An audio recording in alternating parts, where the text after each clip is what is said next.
नमस्कार। JP ज्ञानयज्ञ channel पर आपका हार्दिक स्वागत है। तत्व तत्व तुलसी कही, सूरा कही अनूठ, बची खुची कबीरा कही, और कही सब झूठ। तत्व की बात तुलसीदास ने कही, सूरदास जी ने अनोखी बात कही, और बाकी सब बचा उसे कबीरदास ने कह दिया।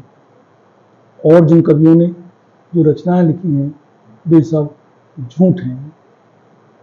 कविता करता तीन है, तुलसी के सब सूर, कविता खेती इन लुनि, शीला बिनत मजूर। कविता करने वाले तीन कवि हैं, तुलसी, केशव और सूर। बाकी कवि तो उन मजदूरों के समान हैं जो बचे हुए अन्न का सिला बीनते हैं। महाकवि सूरदास हिंदी साहित्य आकाश में सूर्य के समान हैं और तुलसीदास चंद्रमा के समान हैं। सूर सूर तुलसी शशि, उडगन के सब दास, अब के कवि खद दोत सम, जह तय करत प्रकाश। सूरदास जी सूर्य के समान, तुलसीदास चंद्रमा के समान, और आजकल के कवि जुगनुओं के समान हैं जो जहाँ तहाँ प्रकाश करते फिरते हैं। महाकवि सूरदास का जन्म दिल्ली से मथुरा जाने वाली सड़क पर रुणकता नामक ग्राम में सन 1478 में हुआ था।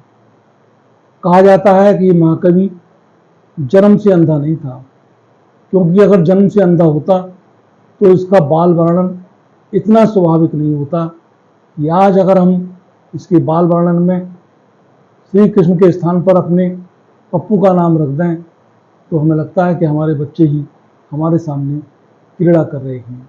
ऐसा स्वाभाविक बाल वर्णन एक अंधा आदमी कदापि नहीं कर सकता।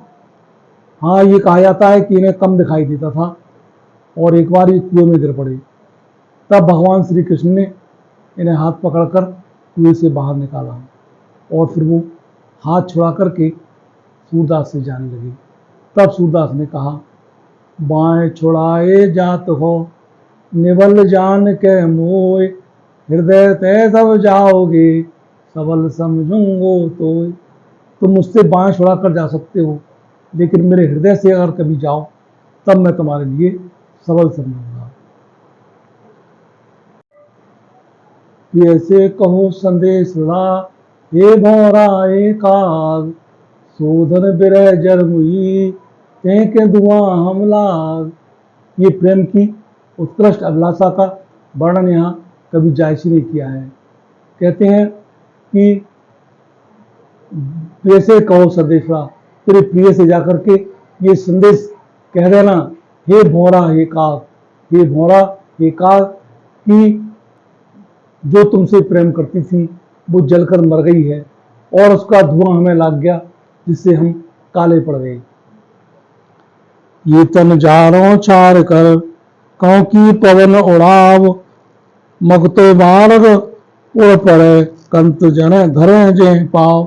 ये शरीर में जलाकर राख कर दूं और हवा से कहूं कि तुम इसे उड़ाओ और ले जा करके उस मार्ग पर डाल दो जहां मेरे पति के, मेरे प्रिय के चरण कमल पड़े हों, और वहां ले जाकर मुझे डाल दो।